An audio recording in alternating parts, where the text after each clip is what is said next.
नमस्कार दोस्तों, हिस्ट्री की जीत की इस प्लेटफॉर्म के ऊपर आज के क्लास में यूजीसी नेट का जो एग्ज़ाम होता है दिसंबर 2019 में उसके पेपर को एनालिसिस करेंगे। आप सबसे रिक्वेस्ट होगा कि वीडियो को एंड तक देखना और यदि इस चैनल पे पहली बार आए दोस्तों तो चैनल को सब्सक्राइब करके रख लो इस प्रकार के और महत्वपूर्ण वीडियो प्राप्त करने के लिए। तो चलिए शुरू करते हैं। पहला प्रश्न है कि अमीर खुसरो द्वारा रचित कृतियाँ निम्नलिखित में से कौन सी है। ए कह रहा है हस्तपिचित, बी कह रहा है मतला उल अनवर, सी में है आपका खजान उल फतूह और डी में नू सिपिहर। जी हाँ, चारों हैं, यानी कि विकल्प नंबर सी इसका सही जवाब हो जाएगा। निम्नलिखित में से किस पुरापाषाणकालीन स्थल पर एसुलियन औजारों के साथ पशुपत चिन्ह के लिए समुच्चय का साक्ष्य मिला है। तो ये अतिरम पक्कम से मिला था। विकल्प नंबर ए इसका सही जवाब है। भारत के निम्नलिखित में से कौन से शासक शिव भक्त थे। तो हर्षवर्धन शिव भक्त था, भोज परमार भी शिव भक्त था और गोविंद चंद्र गढ़वाल भी शिव भक्त थे। इस प्रकार से ए बी सी सही जवाब हो जाएंगे, यानी कि विकल्प नंबर सी। चंद्रगुप्त द्वितीय जो है वो वैष्णव संप्रदाय से जुड़े हुए थे। ठीक है। निम्नलिखित में से किस सुल्तान को पहले अली गुरसब के नाम से जाना जाता था। तो अलाउद्दीन खिलजी को जाना जाता था, यानी कि विकल्प नंबर बी इसका सही जवाब है।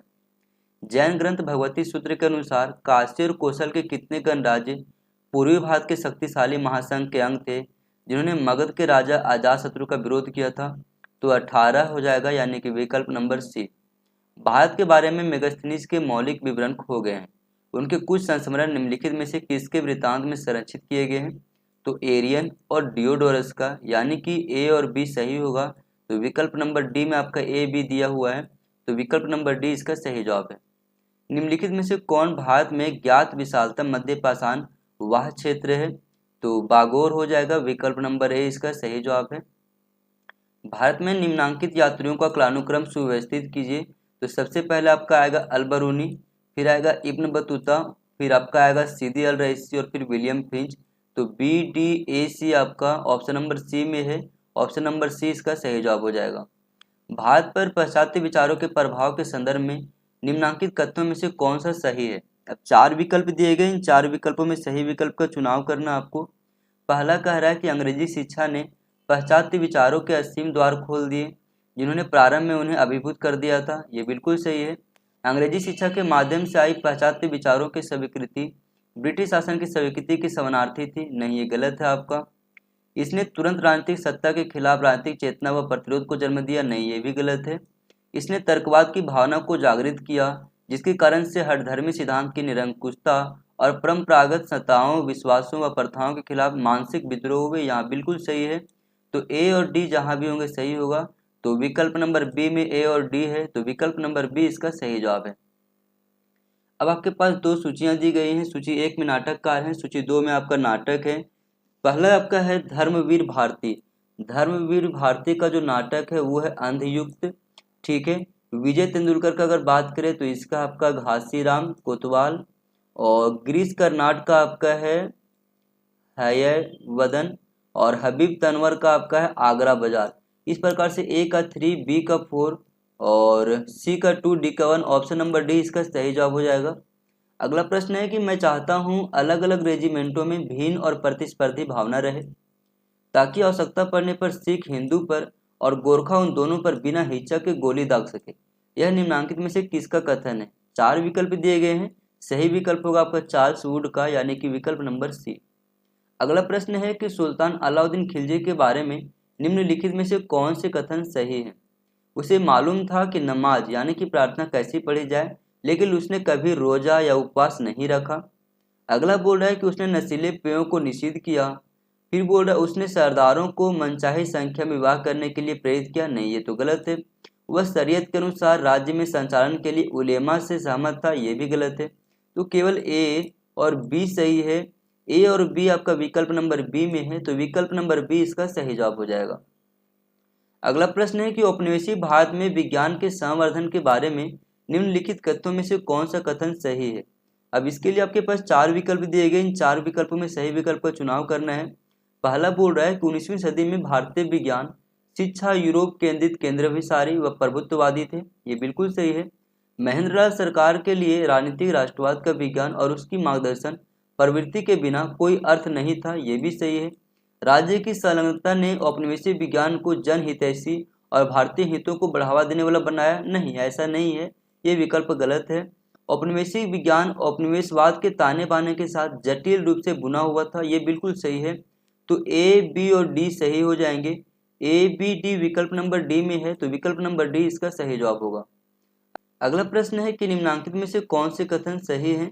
प्रेमचंद्र उन पहले लेखकों में से थे जिन्होंने दलितों को गरीबों के एक भाग के रूप में और उसकी विशिष्ट समस्याओं के साथ स्वतंत्र और महत्वपूर्ण चरित्रों को दर्शाया था। बिल्कुल ये सही जवाब है। प्रेमचंद्र की साहित्यिक कृतियां उनके समय के राजनीतिक और सामाजिक आंदोलनों को प्रतिबिंबित नहीं करती। नहीं, ये गलत है आपका। प्रेमचंद्र के उपन्यास पारंपरिक हिंदू धर्म के विचारों के प्रति समर्पण दर्शाते हैं। नहीं, ये भी गलत है। प्रेमचंद्र की अंतिम और सर्वाधिक महत्वपूर्ण कहानियों में से एक कफन सर्वप्रथम उर्दू में 1935 में और बाद में हिंदी में 1936 में प्रकाशित हुई थी और इस प्रकार यह उनका समन्वयकारी व्यक्तित्व दर्शाते हैं। ये बिल्कुल सही है। तो ए और डी सही जवाब है। ए और डी विकल्प नंबर ए में है, तो विकल्प नंबर ए इसका सही जवाब है। अगला है, एक इतिहासकार द्वारा बरती जाने वाली सावधानियों के बारे में निम्नांकित में से कौन से कथन सही नहीं है? तो उसे पाठ में वह परिवर्तित नहीं करना चाहिए जो लेखक द्वारा नहीं कहा गया है। ये तो बिल्कुल सही है। अगला प्रश्न है कि प्रलेख की प्रत्यक्ष जांच से प्राप्त तथ्यों को तर्कना से प्राप्त नतीजों के साथ भ्रमित नहीं किया जाना चाहिए। ये भी बिल्कुल सही है आपका। यदि तर्कना से कोई संदेह उत्पन्न होता है तो रचनात्मक कल्पना से निष्कर्ष निकाल लेना चाहिए। नहीं, ये बिल्कुल गलत है और अकॉर्डिंग टू क्वेश्चन हमसे गलत पूछ रहा था, तो सी आपका सही विकल्प हो जाएगा। अगला प्रश्न है कि अंग्रेजों द्वारा पारित निम्नलिखित सामाजिक विधानों को कालानुक्रम व्यवस्थित कीजिए। तो सबसे पहले आएगा विनियमन 3, जो कि रेगुलेशन 3 के नाम से जाना जाता है, जिसके द्वारा शिशु वध को एक हत्या घोषित किया गया था। उसके बाद फिर आपका आएगा विनियमन 17 यानी कि रेगुलेशन 17, जिसके द्वारा बंगाल प्रेसिडेंसी में सती को अवैध घोषित किया गया था। इसके बाद फिर आपका आएगा अधिनियम 5, जिसके द्वारा भारत में दास प्रथा को अवैध घोषित किया गया था। और अंतिम में फिर आएगा हिंदू विधवा पुनर्विवाह अधिनियम, जिसके द्वारा जो है आपका विधवा पुनर्विवाह को मान्यता दिया गया था। ठीक है, तो इस प्रकार से आपका DACB विकल्प नंबर डी आपका सही जवाब होगा। अगला है, निम्नलिखित राजनीतिक संगठनों को उनके स्थापना के कालानुक्रम व्यवस्थित कीजिए। 4 विकल्प इनमें भी दिए गए हैं आपके पास। 4 विकल्प में सही विकल्प का चुनाव करना आपके पास। ठीक है, तो सबसे पहले आएगा बॉम्बे एसोसिएशन, जो कि 1852 में बनाया गया था, 1852 में। फिर इसके बाद आपका आएगा पूना सार्वजनिक सभा, जो कि 1870 में बना था आपके पास। फिर आपके पास आएगा मद्रास महाजन सभा, जो कि आपका बना था 1884 में। और फिर आएगा बॉम्बे प्रेसिडेंसी एसोसिएशन, जो कि 1885 में बना था। तो आ जाएगा DCAB विकल्प नंबर डी में है, तो सही विकल्प आपका डी हो जाएगा। अगला प्रश्न है, निम्नांकित को सही कालानुक्रम में सुव्यवस्थित करें। तो देखो यार, इसमें ऑप्शन में ही गड़बड़ी था। ठीक है, तो इसे यूजीसी नेट ने ड्रॉप कर दिया है, ध्यान रखना इस बात को। अगला प्रश्न है कि बल्ख और बदख्शां पर मुगल सैन्य अभियान के संबंध में निम्नलिखित में से कौन से कथन सही हैं? मुगल सम्राटों की उद्घोषित इच्छा थी कि वे अपने पैतृक भूमि को पुनः प्राप्त करें। ये बिल्कुल सही है। शाहजहां बल्ख व बदख्शां के शासक नजर मोहम्मद को दंड देना चाहता था, जिसकी काबुल पर निगाहें थी। ये भी बिल्कुल सही है। शाहजहां दारा शिकोह को बल्ख के स्वतंत्र शासक के रूप में गद्दी पर बैठाना चाहता था। ये गलत है आपका। शाहजहां शहजादे औरंगजेब को बदख्शां की जागीर देना चाहता था। ये भी गलत है। तो अकॉर्डिंग टू क्वेश्चन हमसे पूछा कौन सा कथन सही है, तो 1 और 2 सही हो जाएगा। तो 1 और 2 आपका विकल्प नंबर सी में है, तो विकल्प नंबर सी इसका सही जवाब हो जाएगा। ठीक है, अगला प्रश्न है कि आधुनिक संगीत के विषय में निम्नांकित में से कौन सा कथन सही नहीं है? 19वीं सदी में दरबारी संरक्षण में कमी, एक नए शहरी पश्चिमी शिक्षा प्राप्त वर्ग का उदय, जिसने शास्त्रीय संगीत को दरबारों और मंदिरों से निकालकर धर्मनिरपेक्ष बनाने की कोशिश की, जो एक नए सांस्कृतिक परिवेश का घोतक था। ये तो बिल्कुल सही है। नए सांस्कृतिक परिवेश ने शास्त्रीय संगीत की संरचना और रूप में मौलिक बदलाव किए। ये भी सही है। एक समुदाय के रूप में राष्ट्र के उभार ने भारतीय शास्त्रीय संगीत को उपयुक्त तरीके से परिभाषित, पुनर्गठित, पोषित और उपभोगित किया। ये भी सही है। संगीत में नव विकसित रुचि, इसका अभ्यास और प्रस्तुत पूर्णतः राष्ट्रवादी आदर्शों से प्रेरित है। ये गलत है। अब अकॉर्डिंग टू क्वेश्चन से पूछ रहा कौन सा सही नहीं है, तो विकल्प नंबर डी इसका सही जवाब हो जाएगा। अगला प्रश्न है कि उस सुल्तान की पहचान कीजिए जिसने काजी की सलाह पर शरीयत को कार्यान्वित करने से इनकार कर दिया था। तो अलाउद्दीन खिलजी हो जाएगा। यानी कि विकल्प नंबर बी इसका सही जवाब है। अगला है सूची 1 को सूची 2 के साथ सुमेलित करें और निम्नांकित विकल्पों में से सही उत्तर का चुनाव करें। एक और लेखक हैं, दूसरे उनकी कृतियां दिए गई हैं। तो आरजी कॉलिंगवुड का है the idea of history.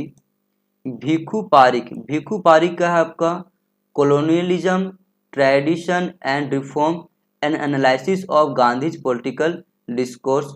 Dipesh Chakrabarty का आपके पास है द कॉलिंग ऑफ हिस्ट्री और एरिक हॉब्स बॉम का है ऑन हिस्ट्री। इस प्रकार से ए का 2, बी का 1 आपका ऑप्शन नंबर सी इसका सही जवाब हो जाएगा। ए का 2, बी का 1, सी का 4, डी का 3। ठीक है। अगला है आपका सूची 1 को सूची 2 के साथ सम्मिलित करना है। एक में आपके पास शब्द दिए गए हैं, दूसरे में आपका अर्थ दिया गया है। एवान के बारे में बात करें तो ये एक स्तंभ युक्त वीथी यानी कि गैलरी हुआ करता था। बरादरी की अगर बात करें तो ये आपका जो है एक स्तंभ युक्त मंडप यानी कि पैवेलियन हुआ करता था। अगला आपका है काशीकारी की अगर बात करें तो टाइल मोजैक होता है ये। ठीक है, इसका अर्थ। और ट्राइवेटिक का अर्थ होता है एक स्तंभ और लिंटन पर आधारित संरचना सिद्धांत। इस प्रकार से ए का 3, बी का 4, ए का 3, बी का 4, सी का 2, डी का 1। ऑप्शन नंबर ए इसका सही जवाब हो जाएगा। अगला प्रश्न है निम्नलिखित में से कौन सा सही सुमेलित नहीं है। अब 4 विकल्प दिए गए हैं। Surendra Nath Banerjee, a nation in making, ये तो बिल्कुल सही है। Valentine Chirol, the legacy of the Lokmanya, ये तो गलत है। ठीक है, वैलेंटाइन सिरोल का है इंडिया अनरेस्ट। ठीक है। Subhash Chandra Bose, the Indian struggle 1935 to 1942, ये बिल्कुल सही है। Shahnawaz Khan, my memories of INA and its Netaji, ये बिल्कुल सही है। तो 3 विकल्प सही हैं, ऑप्शन नंबर बी केवल गलत है। तो हमसे पूछ रहा था कि कौन सा सही सुमेलित नहीं है, तो विकल्प नंबर बी इसका सही जवाब हो जाएगा। अगला प्रश्न है कि मेगास्थनीज के अनुसार एंटीनोमाई मौर्य प्रशासन में निम्नलिखित में से क्या था। अब 4 विकल्प दिए गए हैं, तो इसमें सही जवाब हो जाएगा ऑप्शन नंबर सी यानी कि जिला प्रशासन का प्रभारी अधिकारी। अगला है किस मुगल सम्राट ने कश्मीर के श्रीनगर में दिवाली मनाई थी। 4 विकल्प दिए गए हैं, सही विकल्प होगा आपका अकबर यानी कि विकल्प नंबर ए। अगला प्रश्न है कि निम्नांकित में से किस स्थल पर 2001 में जीवाश्मीकृत मानव शिशु कपाल पाया गया है। सही जवाब होगा आपका ओडई यानी कि विकल्प नंबर डी इसका सही जवाब है। अगला प्रश्न है कि निम्नलिखित में से किस सम्राट ने मनसबदारी प्रथा में 2 अस्पा और सिंह अस्पा को लागू किया था। 4 विकल्प दिए गए, इनमें इन 4 विकल्पों में सही विकल्प का आपको चयन करना है। सही विकल्प हो जाएगा आपका जहांगीर यानी कि विकल्प नंबर बी। अगला प्रश्न है नीचे 2 कथन दिए गए हैं जिसमें से एक अभिकथन ए व दूसरा तर्क आर कहा गया है। नालंदा ताम्र पत्र में हमें पता चलता है कि पाल राजा देवपाल ने स्वर्णद्वीप और यवभूमि के राजा द्वारा नालंदा में निर्मित बौद्ध विहारों के रखरखाव के लिए 5 गांव दान में दिया था। ये तो बिल्कुल सही है। यह शैलेंद्र राजाओं द्वारा अपनी मातृभूमि के साथ लंबे समय तक संबंध रखने का एक अद्वितीय साक्ष्य है, ये भी सही है। और आर जो है वो ए का सही व्याख्या करता है, इसलिए विकल्प नंबर ए इसका सही जवाब हो जाएगा। अगला आपके पास है कि अपराध का पता लगाने व साक्ष्य के लिए बंगाल पुलिस ने सर्वप्रथम किस वर्ष अंगुली छापा प्रणाली का प्रयोग किया था। तो 1898 में किया था। विकल्प नंबर बी इसका सही जवाब हो जाएगा। अगला प्रश्न है कि कांग्रेस के कराची अधिवेशन 1931 में हुई थी। इसमें निम्नलिखित में से किस प्रतिनिधि यानी कि डेलीगेट ने गांधी इरविन समझौता का विरोध नहीं किया था। तो पुरुषोत्तम दास ठाकुर नहीं किए थे, बाकी बात जमाना दास मेहता हो गए, स्वामी गोविंदनंद हो गए, यूसुफ मेहराली, ये इन्होंने किया था, लेकिन पुरुषोत्तम दास ठाकुर ने इसका विरोध नहीं किया था। ठीक है। अगला प्रश्न है इतिहास लेखन के बाह्य आलोचना यानी कि स्वतः शोध एवं अनुभवजन्य सक्रिया का निम्नांकित में से कौन सा प्रकार सही नहीं है। अब इसके लिए भी आपके पास 4 विकल्प दिए गए। इन 4 विकल्पों में सही विकल्प का चयन करनी है। तो प्रलेख के लेखक का पता लगाना, ये तो बिल्कुल है।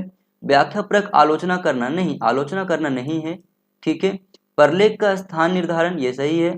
प्रलेख का काल निर्धारण, लेखन की वास्तविक तिथि, मास और वर्ष का पता लगाना, ये बिल्कुल सही है। तो अकॉर्डिंग टू क्वेश्चन हमसे पूछ रहा है कौन सा सही नहीं है, तो विकल्प नंबर बी आपका सही जवाब हो जाएगा। अगला प्रश्न है कि फिरदौसी मकानी के संस्मरणों को तुर्की से फारसी में अनुदित कर निम्नांकित में से किसने अकबर के समझ प्रस्तुत किया और अत्यधिक प्रशंसा बटोरी थी। अब 4 विकल्प दिए गए हैं। सही विकल्प होगा आपका अब्दुल रहीम खाने खाना यानी कि विकल्प नंबर ए। अगला है सूची 1 में आपका ग्रंथ दिया गया है और सूची 2 में उससे जुड़ा हुआ विषय वस्तु, इनको एक दूसरे के साथ सुमेलित करना है। तो सबसे पहला आपका भुवन कोश। भुवन कोश जो आपका भूगोल से जुड़ा हुआ है। बृहजातक, बृहजातक आपका ज्योतिष से जुड़ा हुआ है। दस रूपक, दस रूपक आपका जो है नाट्य कला से जुड़ा हुआ है। और मानसार जो आपका वास्तुकला से। इस प्रकार से ए का 4 बी का 2 हो जाएगा आपका।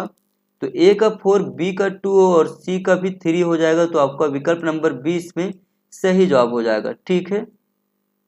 अगला प्रश्न है कि आरंभिक 13वीं शताब्दी में बिहार और बंगाल को मिलाकर एक स्वायत्त राज्य की स्थापना निम्नांकित में से किसने की थी। अब 4 विकल्प दिए गए हैं। सही विकल्प होगा मोहम्मद बख्तियार खिलजी, विकल्प नंबर बी। अगला है गुलबर्गा की जामा मस्जिद के निम्नलिखित विशेषताओं में से कौन सा सही है। अब इसके लिए भी 4 विकल्प दिए गए हैं। 4 विकल्पों में सही विकल्प का चयन करना है। पहला में दिया गया कि भारतीय और ईरानी तत्व परस्पर ऐसे गुथे हुए हैं कि उन्हें अलग अलग नहीं किया सकता, ये तो बिल्कुल सही है। संपूर्ण संरचना विशालतम स्तंभ युक्त छत्तादार भवन है, बिल्कुल ये भी सही है। इसमें खुला प्रांगण है, नहीं ये तो गलत है आपका। 7 पंक्तियों में व्यवस्थित छोटे गुंबदों से संपूर्ण छत आच्छादित है, ये बिल्कुल सही है। तो ए और बी और डी सही जवाब है। तो इसमें आपको ऑप्शन नंबर बी में दिया गया ए बी डी, तो विकल्प नंबर बी आपका सही जवाब हो जाएगा। ठीक है। दक्षिण भारत के निम्नलिखित में से किन स्थलों में 14 घोषणाओं वाले अशोककालीन शिलालेख पाए गए हैं। 4 विकल्प दिए गए हैं। एरागुड़ी जो कि आंध्र प्रदेश में है, राजुल मंडगिरी आंध्र प्रदेश में है, मास्की कर्नाटक में और सनती है कर्नाटक में। सही विकल्प होगा आपका एरागुड़ी और सनती। ए और डी आपका जो है विकल्प नंबर डी में है, तो विकल्प नंबर डी इसका सही जवाब हो जाएगा। सूची 1 में तीर्थंकर दिए गए हैं। सूची 2 में आपका विशिष्ट संज्ञान यानी कि लांछन के साथ सुमेलित करना है आपको। अब 4 विकल्प इनमें भी दिए गए हैं आपको। इन 4 विकल्पों में सही विकल्प आपको चुनाव करनी है। ठीक है। तो आदिनाथ, आदिनाथ का हो जाएगा आपको सांड, मलिनाथ का घड़ा यानी कि मटका, महावीर का शेर, पार्श्वनाथ का सर्प। तो ए का 1, बी का 2, सी का 3 और डी का 4, विकल्प नंबर बी इसका सही जवाब हो जाएगा आपका। ठीक है। नीचे दिए गए कथन हैं जिनमें से एक अभिकथन है, दूसरा आपका तर्क है। अभिकथन कहता है कि लगभग 1715 में बंगाली व्यापारियों ने ब्रिटिश नौ परिवहन सेवा के विकल्प और अपने मालवाहक यातायात के लिए ब्रिटिश पोतों के उपयोग को प्राथमिकता दी। तर्क कहता है कि वे निजी जहाज को अपना माल सौंपने में असल में उस कंपनी को माल सुपुर्द कर रहे थे जिसका अंग्रेजों के पास विशेषाधिकार थे। अब इसके बाद आपके पास 4 विकल्प दिए गए। इन 4 विकल्पों में सही विकल्प का चयन करनी है। तो दोनों ही सही हैं और आर जो है वो ए का सही स्पष्टीकरण भी कर रहा है, तो विकल्प नंबर ए इसका सही जवाब हो जाएगा। अगला आपके पास है कि स्टार ऑफ इंडिया यूरोपियन और भारतीय दोनों के लिए नाइटहुड की एक गैर अनुवांशिक उपाधि प्रदान करना किस वर्ष से शुरू किया गया था। तो 1861 से शुरू की गई थी, यानी कि विकल्प नंबर सी इसका सही जवाब है।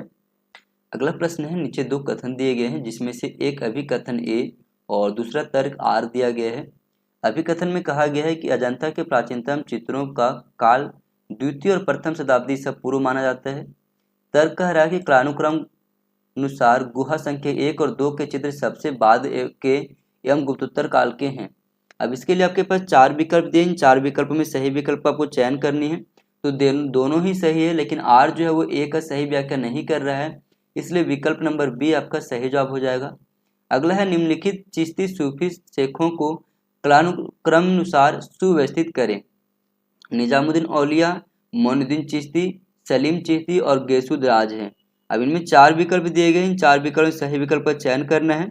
तो सबसे पहले आएगा आपका मोइनुद्दीन चिश्ती, ठीक है। उसका फिर आएगा निजामुद्दीन औलिया और इसका फिर आपका आएगा गैसुद राज और फिर आएगा आपका सलीम चिश्ती, ठीक है। तो आपका बी ए डी सी हो जाएगा। तो बी ए डी सी आपका विकल्प नंबर बी में है, तो विकल्प नंबर बी इसका सही जवाब हो जाएगा। अगला प्रश्न हमारे पास दिया गया है, 1913 में किसने निम्नांकित टिप्पणी की थी। भारतीय राष्ट्रीय कांग्रेस की स्थापना कोई भारतीय नहीं कर सकता था। यदि किसी भारतीय ने ऐसा कोई अखिल भारतीय आंदोलन शुरुआत किया होता तो भारत के अधिकारियों ने आंदोलन को अस्तित्व में ही नहीं आने दिया होता। उन दिनों राजनीतिक आंदोलन को लेकर के इतना अविश्वास था कि यदि कांग्रेस के संस्थापक एवं अंग्रेज नहीं हुआ होता तो प्राधिकारियों ने आंदोलन को कुचलने का तत्काल कोई रास्ता ढूंढ ही लिया होता। इसके लिए 4 विकल्प दिए गए हैं। सही विकल्प का आपको चुनाव करनी है। तो ये कथन जो आपका गोपाल कृष्ण गोखले का है, तो विकल्प नंबर डी इसमें सही जवाब होगा। अगला है कि फरमान किसके द्वारा जारी किया जा सकता है, तो फरमान जो है आपका राजाओं के द्वारा जारी किया जाता है। विकल्प नंबर सी इसका सही जवाब हो जाएगा आपका। निम्नलिखित में से कौन सा कथन सही है? 4 विकल्प दिए गए हैं, इनमें 4 विकल्पों का चयन करना है। पहला बोल रहा है ऐतिहासिक विधियां एक जटिल प्रक्रिया है जिसमें सूचना के स्रोतों की खोज, उसका आलोचनात्मक मूल्यांकन, संश्लेषण और प्रतिपादन सम्मिलित है, तो ये बिल्कुल सही है आपका। यदि प्रतिज्ञप्ति का आधार केवल संयोग है तो तर्क किया जाना चाहिए, ये आपसे बोल रहा है, तो ये बिल्कुल आपका गलत है आपका यहाँ पे। अगला बोल रहा है परलेख के पंथ विशेष रूप से सरकारी परलेख के विकास का अधिकांशतः श्रेय लियोपोल्ड वॉन रांके को दिया जाता है, ये बिल्कुल सही है आपका। ओस्वाल्ड स्पेंगलर का इतिहास दर्शन इतिहास को प्राचीन, मध्ययुगीन और आधुनिक के बीच यूरोपीय अवधिकरण पर तीव्र प्रहार से प्रारंभ होता है, ये भी सही है। तो ए सी और डी ऑप्शन नंबर बी में आपका, तो विकल्प नंबर बी इसका सही जवाब हो जाएगा। अगला प्रश्न है, नीचे 2 कथन दिए गए हैं जिसमें से एक को अभिकथन ए और दूसरे को तर्क आर कहा गया है। डॉक्टर अंबेडकर के अलावा कोई अन्य नेता दलित वर्गों को अपने स्वयं के विकास के लिए जागृत और एकजुट करने में सफल नहीं रहा, क्योंकि उन्होंने उन्हें उनकी अस्मिता भाव प्रदान किया, ये तो सही है। डॉक्टर अंबेडकर का संपूर्ण व्यक्तित्व एक जैसा सामाजिक व्यवस्था के मुख्य विरोध के प्रति समर्पित था, जिसने उन्हें और उनके लोगों के जीवन को सामाजिक बहिष्करण, भौतिक वंचना और सामाजिक आघात और अपमान की ओर धकेला था, ये बिल्कुल सही है। तो ए आर दोनों सही हैं और आर जो वो ए का सही व्याख्या कर रहा है, तो विकल्प नंबर ए इसका सही जवाब हो जाएगा। अगला आपके पास है कि निम्नलिखित में से किन पुराणों में बुद्ध को विष्णु के अवतारों की सूची में सम्मिलित किया गया है? अब 4 दिए गए हैं विकल्प में, अग्नि, भागवत, मत्स्य और वायु। इन 4 विकल्पों में सही विकल्प का चयन करना है। तो ये अग्नि में भी कहा गया है, भागवत पुराण में भी कहा गया है, मत्स्य में भी कहा गया है, यानी कि ए बी सी सही जवाब हो जाएगा। तो विकल्प नंबर सी में दिया गया ए बी सी, तो ए बी सी आपका सही जवाब है। ठीक है। अगला है कि किसके यात्रा वृत्तांत में भारतीय जनता की भौतिक अवस्था का वर्णन निम्नांकित अनुसार किया गया है? आम जनता इतनी भीषण गर्मी में जीवन यापन करती थी कि उसके जीवन को सिर्फ अपार वंचना और घोर दुख के निवास स्थल के रूप में चित्रित अथवा सही ढंग से वर्णित किया जा सकता है। सही जवाब हो जाएगा आपका फ्रांसिस्को पेलसार्ड का रेमांस्ट्रेंटराई, यानी कि विकल्प नंबर बी इसका सही जवाब है। अगला प्रश्न है क्वेश्चन नंबर 49 की निम्नांकित युग्मों में से कौन से युग्म सही सुमेलित है? एक और आपका प्रशासनिक इकाई है, दूसरा पदाधिकारी है। सूबा का पदाधिकारी तरफदार था, बिल्कुल सही है। परगना का सरदार नहीं, ये गलत है। सरकार का फौजदार, ये बिल्कुल सही है। वतन का वतनदार, ये गलत है। तो ए और सी सही जवाब है। ए और सी विकल्प नंबर ए में दिया गया है, तो विकल्प नंबर ए इसका सही जवाब हो जाएगा। निम्नलिखित में से किस सम्राट के शासनकाल के अंतिम वर्षों में वतन जागीर की अवधारणा अस्तित्व में आई? हुमायूं, अकबर, जहांगीर, औरंगजेब। 4 विकल्प दिए गए हैं, सही विकल्प होगा आपका अकबर, यानी कि विकल्प नंबर ए इसका सही जवाब हो जाएगा। अगला क्वेश्चन नंबर 51 है कि निम्नलिखित कथनों में से कौन से सही हैं? कासिम खान को उसके सैन्य अभियंता के साथ साथ भवन निर्माण के रूप में ख्याति के कारण आगरा किले की इमारत का अधीक्षक चुना गया था, सही है। बाद में उसे आगरा किले का गवर्नर बनाया गया, ये भी सही है। फादर मोंसे टिप्पणी करते हैं कि उसे सफरमैन यानी कि सैपर की साधारण स्थिति से उक्त उच्च प्रतिष्ठा तक उठाया गया था, ये भी सही है। 1583 ईस्वी में अक्कर ने शाही इमारत की देखभाल के लिए संयुक्त रूप से 8 लोगों को नियुक्त किया था, जिनमें से एक कासिम खान था, नहीं ये गलत है आपका। तो डी गलत है, केवल ए बी और सी सही है, और ए बी और सी विकल्प नंबर बी में दिया गया है, तो विकल्प नंबर बी इसका सही जवाब हो जाएगा। अगला प्रश्न है निम्नांकित मुगल शासकों का कालानुक्रम सुव्यवस्थित करें। फर्रुखसियर, जहांदर शाह, बहादुर शाह और मोहम्मद शाह। अब इसके लिए 4 विकल्प दिए गए हैं, 4 विकल्प में सही विकल्प का चयन करना है। तो सबसे पहले आपका आएगा बहादुर शाह, यानी कि आपका विकल्प नंबर सी ठीक है। उसको फिर आएगा जहांदर शाह के बाद आपका आएगा फर्रुखसियर और फिर आएगा मोहम्मद शाह। तो सी बी ए डी विकल्प नंबर सी में है। अगला प्रश्न है कि 19वीं सदी में सामाजिक परिवर्तन के बारे में निम्नांकित कथन किसकी हैं?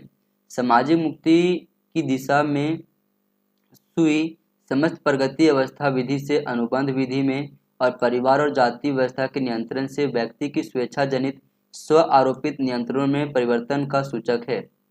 केशव चंद्र सेन, स्वामी विवेकानंद, श्री नारायण गुरु, महादेव गोविंद रनाडे। अब इसके लिए 4 विकल्प दिए गए हैं। सही होगा आपका महादेव गोविंद रनाडे, यानी कि ये जो कथन है वो आपका महादेव गोविंद रनाडे का है। ठीक है। अगला है थियोसॉफिकल सोसाइटी में मुख्य उद्देश्य में निम्नांकित में से कौन थे। 4 विकल्प दिए गए हैं इनमें भी। पहला बोल रहा मानवता के लिए विश्व बंधुत्व की भावना का निर्माण करना। जी हाँ, ये तो बिल्कुल था उसका उद्देश्य। प्राचीन धर्म दर्शनों और विज्ञानों को बढ़ावा देना, ये आपका बिल्कुल सही है। ईसाई धर्म सिद्धांतों को सर्वोच्चता का उद्घोषणा, नहीं, ये गलत है आपका। ठीक है। और अगला आपके पास है प्रकृति के नियमों का अन्वेषण और मनुष्यों में छुपी दैवीय शक्तियों का विकास करना, तो ये बिल्कुल सही है आपका। प्रकृति के नियमों का अन्वेषण और मनुष्यों में छुपी दैवीय शक्तियों का विकास करना, ये दोनों रिपीट हो गया है। तो ए, बी और डी सही है। तो ए, बी, डी विकल्प नंबर ए में है, तो विकल्प नंबर ए इसका सही जवाब हो जाएगा। अगला क्वेश्चन है क्वेश्चन नंबर 55 के नीचे 2 कथन दिए गए हैं, जिनमें से एक अभिकथन ए है और दूसरा तर्क आर दिया गया है। नादिर शाह का दिल्ली और उसकी जनता के कत्लेआम ने लोगों को 340 वर्ष पहले तैमूर के हाथों इसी प्रकार की विपदा की याद दिलाई। दूसरी ओर नादिर शाह ने सिंधु पार के प्रांतों और पूरे अफगानिस्तान को नहीं हड़प था। ये गलत हो जाएगा आपका कारण, लेकिन अभिकथन आपका सही है। तो ए सही है आपका, आर गलत है। विकल्प नंबर सी में आपका सही जवाब हो जाएगा। प्रसिद्ध सिंधु नदी की निम्नलिखित में से कौन सी सहायक नदियां अफगानिस्तान में अवस्थित है। तो हरिरुद्र भी है, कुरुमी भी है और कुंभा भी है। तो ए, बी, सी सही जवाब हो जाएगा। ए, बी, सी विकल्प नंबर सी में है, तो विकल्प नंबर सी इसके लिए सही जवाब हो जाएगा। निम्नांकित में से पलामू यानी कि रांची की किस जनजाति ने 1857 के विद्रोह में भाग नहीं लिया था। तो मुंडा और ओरांव ने नहीं लिया था, तो विकल्प नंबर बी इसमें सही जवाब हो जाएगा। ठीक है। अगला प्रश्न है कि बनारसी दास ने 1641 में किस भाषा में एक अति रोचक आत्मकथा अर्धकथानक लिखी थी। तो ब्रज भाषा में लिखा था। अगला है निम्नांकित स्मारकों का कालानुक्रम सुव्यवस्थित करें। 4 विकल्प दिए गए, इन 4 विकल्प में सही विकल्प का आपको चयन करनी है। तो सबसे पहले आपका आएगा शेख सलीम चिश्ती का मकबरा। ठीक है। इसके बाद आपके पास आएगा चार मीनार, फिर आएगा आपका अकबर का मकबरा और फिर आएगा आपका गोल गुम्बद। तो सी, डी, ए, बी आपका विकल्प नंबर डी में है। विकल्प नंबर डी आपका सही जवाब हो जाएगा। ठीक है। अगला है कि भारतीय उपमहाद्वीप के निम्नलिखित में से किस नवपाषाणकालीन स्थल पर फसल उत्पादन का प्राचीनतम साक्ष्य पाया गया है। तो ये मेहरगढ़ से पाया गया है, तो विकल्प नंबर डी इसका सही जवाब हो जाएगा। अगला प्रश्न है कि निम्नांकित में से कौन सा युग में सुमेलित नहीं है। इनायत खान शाहजहांनामा, बिल्कुल सही है। भीमसेन नुस्खा दिलकुशा, ये भी सही है। मोहम्मद काजिम आलमगीरनामा, ये भी सही है। मोहम्मद वारिस बहार आजम, नहीं, ये गलत है आपका। अकॉर्डिंग टू क्वेश्चन सुमेलित नहीं पूछ रहा था, कौन सा सही सुमेलित नहीं है, तो सही विकल्प हो जाएगा ऑप्शन नंबर डी। अगला प्रश्न है कि सूची 1 में आपका हड़प्पन सावधान व्यवस्था दिया गया है और सूची 2 में आपका स्थल दिए गए हैं, इनको आपको सुमेलित करनी है। अब इसके लिए आपके पास 4 विकल्प दिए गए हैं। तो ताबूत सावधान, ये तो हड़प्पा से मिला हुआ है हमें, ठीक है आपका। और अगला है विस्तारित सावधान, ये आपका जो है सनौली से मिला हुआ है। और एक संयुक्त सावधान, ये है लोथल से मिला हुआ। और कलश सावधान जो है मोहनजोदड़ो से। तो ए का 1, बी का 4, ए का 1, बी का 4 और सी का 2 हो जाएगा। तो ए का 1, बी का 4, सी का 2, डी का 3, ऑप्शन नंबर सी इसके लिए सही जवाब हो जाएगा। अगला प्रश्न है किस इतिहास दर्शन शास्त्री ने कहा था समस्त इतिहास समकालीन इतिहास है। तो बेनेडिक्टो क्रोचे ने ये बात कहा था। ठीक है। जावा में निम्नांकित में से किस देवता का सर्वोच्च स्थान रहा है। तो शिव का रहा है, विकल्प नंबर सी इसका सही जवाब है। अगला प्रश्न है क्वेश्चन नंबर 65 कि दीनबंधु मित्रा द्वारा लिखे गए किस नाटक में बंगाल के बागान मजदूरों की शोषण को उजागर किया गया है। तो नील दर्पण में, ठीक है, विकल्प नंबर ए इसका सही जवाब है। अभिलेखित साक्ष्यों के अनुसार प्राचीन भारत के निम्नलिखित में कौन से नरेश कुशल संगीतज्ञ थे। तो 4 विकल्प दिए गए, इनमें 4 विकल्प में सही विकल्प का चयन करना है। तो रुद्रदामन और समुद्रगुप्त ये सही विकल्प होंगे। तो सी और डी जहाँ पे है विकल्प नंबर डी में है, तो विकल्प नंबर डी इसके लिए सही जवाब हो जाएगा। मन के बनाने वाले कार्यशाला निम्नांकित में से किस हड़प्पाई स्थल पर पाई गई हैं। तो 4 विकल्प इसमें दिए गए हैं, इन 4 विकल्प में सही विकल्प आपको चयन करनी है। तो ये आपका सही जवाब हो जाएगा आपका लोथल और बनवाली, यानी कि बी और सी दोनों सही जवाब है। ठीक है।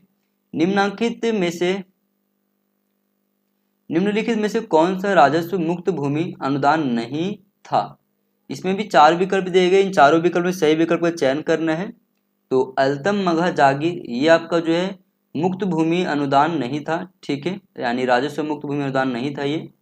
अगला है नीचे दो कथन दिए गए जिसमें से एक अभिकथन ए है और दूसरा आपका तर्क आर है। राजशेखर ने बाल रामायण शीर्षक एक नाटक लिखा है। वह प्रत्याराजा रामभद्र के शिक्षक थे। अब इसमें आपको बताना है कि आर जो है वो ए का सही व्याख्या कर रहा है या नहीं। तो आर तो बिल्कुल ही गलत है, ए बिल्कुल सही है आपका, ठीक है। तो ए सही है आपका, आर गलत है। तो विकल्प नंबर सी इसके लिए सही जवाब हो जाएगा। अगला प्रश्न है सुल्तान द्वारा सैन्य बलों का पुनर्गठन किया गया, तत्पश्चात सेनापति को अमीरुल उमरा कहा गया और 12 रान नामक अधिकारियों का एक समूह बनाया गया जिसका काम जरूरत के वक्त फौज को जुटाना था। इसके अलावा 200 यक जवान अथवा सिलाहदारान के थे जिनका काम सुल्तान के निजी शास्त्रों का संरक्षण था। सुल्तान के 400 अंगरक्षक थे जिन्हें खासा खेल कहा था। गुलबर्गा के एक बहमनी सुल्तान की पहचान कीजिए। अब 4 विकल्प दिए गए, सही विकल्प हो आपका मोहम्मद प्रथम, यानी कि बी इसका सही विकल्प है। अगला प्रश्न आपके पास दिया गया है, निम्नलिखित में से सही कथनों का चयन करें, ठीक है। अकबर के सिक्के ढालने कर्मचारी तीनों धातुओं के सिक्कों को ढालने में उच्च गुणवत्ता को कायम रखने के प्रति सावधानी रखते थे, ये बिल्कुल सही है। स्वर्ण लगभग शुद्ध होता था, चांदी की शुद्धता में कभी 96% से नीचे गिरावट नहीं हुई और तांबे के सिक्के की उच्च शुद्धता बनी रहती थी, ये बिल्कुल सही है। वह एकमात्र अथवा मुक्त ढलाई व्यवस्था थी, तो ये भी बिल्कुल सही है। 1595 कुल 96 टकसालें थी, नहीं ये गलत है आपका, केवल ए बी और सी सही है। ए बी सी विकल्प नंबर बी में है, तो विकल्प नंबर बी इसके लिए सही जवाब हो जाएगा। अगला प्रश्न है इतिहास का कार्य अतीत का मूल्यांकन करना और भावी युगों के लाभार्थ वर्तमान का अनुदेश करना है। निम्नांकित में से किसने इतिहास की उपयुक्त परिभाषा दी थी। अब इसके लिए 4 विकल्प दिए गए हैं, सही विकल्प होगा आपका जेपी गुज, यानी कि विकल्प नंबर बी। अगला प्रश्न है क्वेश्चन नंबर 73 की क्लासिकल संस्कृति भाषा के दिल्ली स्थित दीर्घ पालम बावली अभिलेख में संभवतः दावा किया गया है कि राजा के सुशासन के कारण भगवान विष्णु समस्त चिंताओं को त्याग कर क्षीर सागर में शांतिपूर्वक शयनरत हैं।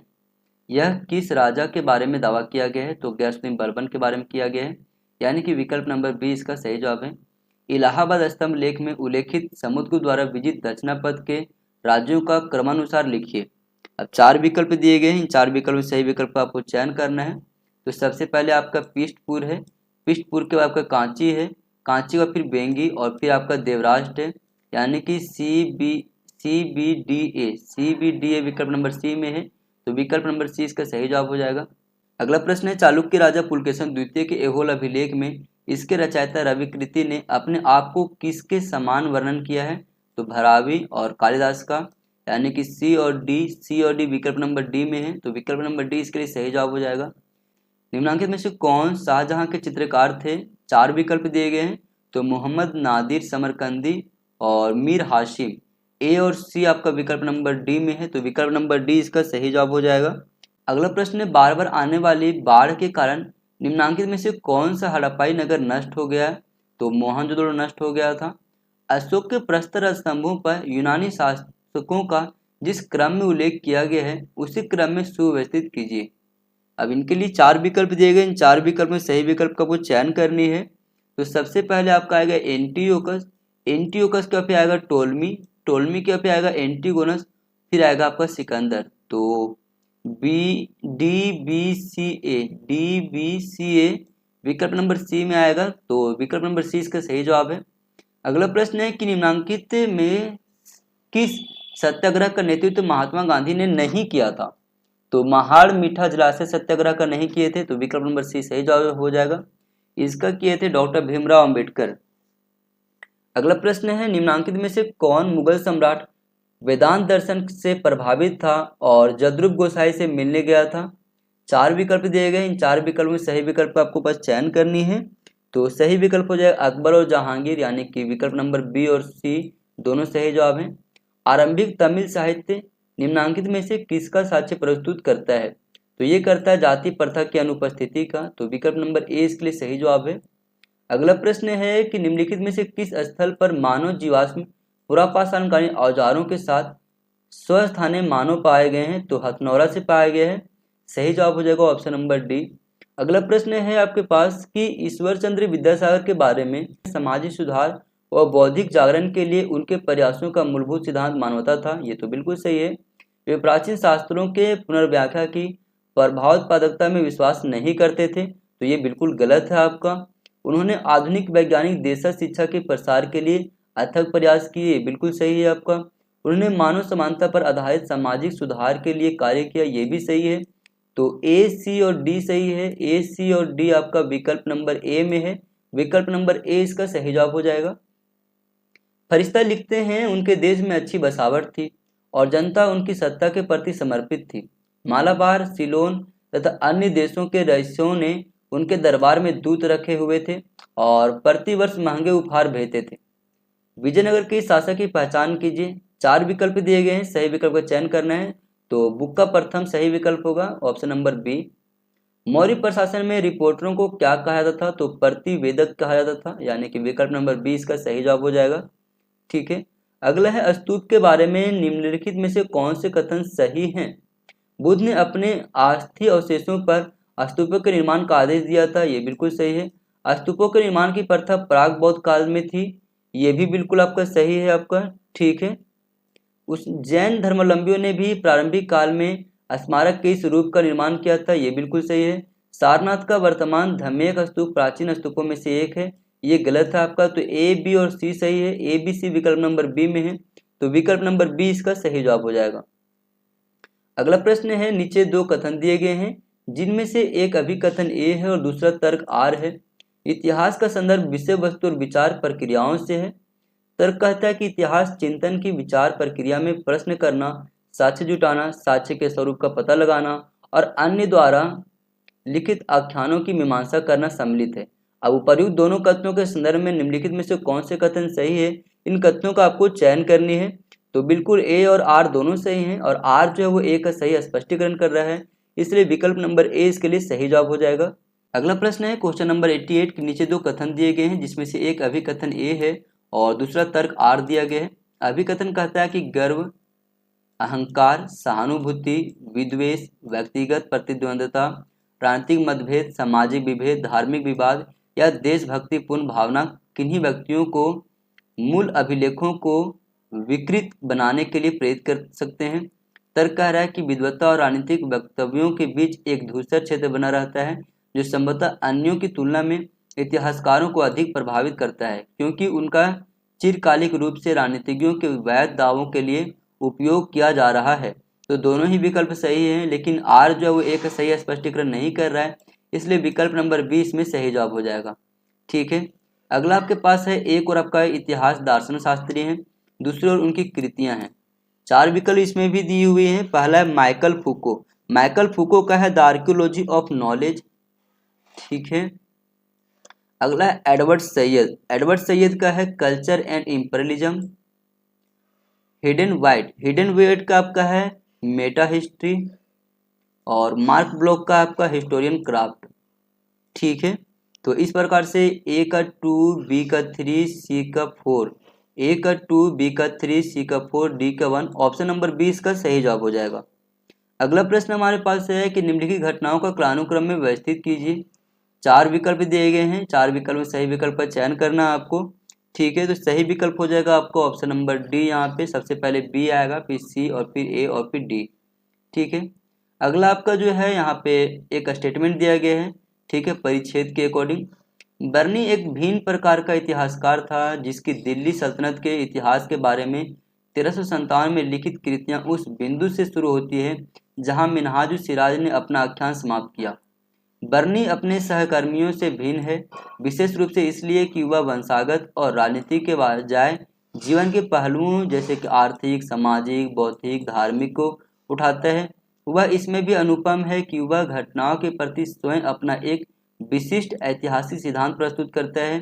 यह सिद्धांत स्वेच्छाचारी राजतंत्र स्थापित अभिजात वर्ग और गैर कुलीन वर्गों के नवोदित वर्ग के बीच में त्रिकोणीय संबंध पर आधारित है। अब प्रश्न है कि निम्नलिखित में से बर्नी के लेखन शैली के बारे में क्या सही है? बर्नी ने राजवंशी इतिहास लिखा? नहीं। ये गलत है आपका। यहाँ पे आप ध्यान दो, लिखा हुआ है वंशागत और राजनीतिक के बजाय, मतलब उसको छोड़ करके। बरनी राजनीतिक घटनाओं की तारीखें प्रदान करने में सटीक है, नहीं, ये भी गलत है आपका। बरनी का वर्णन मोहम्मद बिन तुगलक के शासनकाल पर समाप्त होता है, नहीं, ये भी गलत है। बरनी सामाजिक, आर्थिक और बौद्धिक इतिहास के महत्वपूर्ण विश्लेषकों में से विश्वास करते हैं, जी हाँ, बिल्कुल सही है। तो विकल्प नंबर डी इसका सही जवाब हो जाएगा। उस पुस्तक का नाम बताइए जो दिल्ली सल्तनत के इतिहास के बारे में उस बिंदु से शुरू होती है जहां मिनहाज-उस-सिराज ने अपनी पुस्तक को समाप्त किया था। 4 विकल्प दिए गए हैं। सही विकल्प होगा आपका तारीख-ए-फिरोजशाही, क्योंकि बरनी के द्वारा लिखी गई पुस्तक का नाम है तारीख-ए-फिरोजशाही। ठीक है, विकल्प नंबर बी इसमें सही जवाब हो जाएगा आपका। अगला प्रश्न आपके पास है कि बरनी द्वारा वर्णित त्रिकोणीय संबंध में कौन सा तत्व सम्मिलित है। ठीक है, तो स्वेच्छाचारी, राजतंत्र स्थापित, अभिजात वर्ग, गैर कुलीन वर्गों में के नवोदित वर्ग, जी हाँ, यही बिल्कुल सही जवाब है। विकल्प नंबर ए इसका सही जवाब हो जाएगा। मिनहाज-उस-सिराज की पुस्तक का शीर्षक क्या था, तो मिनहाज-उस-सिराज का था तबकात-ए-नासिरी, तो विकल्प नंबर सी इसका सही जवाब हो जाएगा। ठीक है, अगला प्रश्न है कि बरनी का तारीख-ए-फिरोजशाही लिखने का उद्देश्य क्या था, तो ये था फिरोज शाह तुगलक को खुश करना, यानी कि विकल्प नंबर सी। इस प्रकार से दोस्तों हमने जो है वो बहुत ही इंपॉर्टेंट जो हिस्ट्री का दिसंबर में आपका एग्जाम हुआ था 2019 में, ठीक है, यूजीसी नेट का, उसके पेपर को कंप्लीट किए हुए हैं। 5 क्वेश्चन इसमें छूटा हुआ है, इसलिए क्योंकि वो भी आपका पैसे से जुड़ा हुआ है, जो कि पैसे से एज इट इज क्वेश्चन आ रहा था, तो मैंने यहाँ पे टैप उसको नहीं किया है। ठीक है, उम्मीद करते हैं ये वीडियो आपको पसंद आई होगी, और यदि ये वीडियो पसंद आए दोस्तों तो चैनल को सब्सक्राइब करके नहीं रखो तो रख लो, इस प्रकार का और महत्वपूर्ण वीडियो प्राप्त करने के लिए। क्योंकि यूजीसी नेट का अगर आप एग्जाम दे रहे हो दोस्तों तो पीवाईक्यू उसके लिए बहुत ही महत्वपूर्ण रोल निभाता है। ठीक है, मिलते हैं अगले वीडियो में, तब तक के लिए थैंक यू दोस्तों।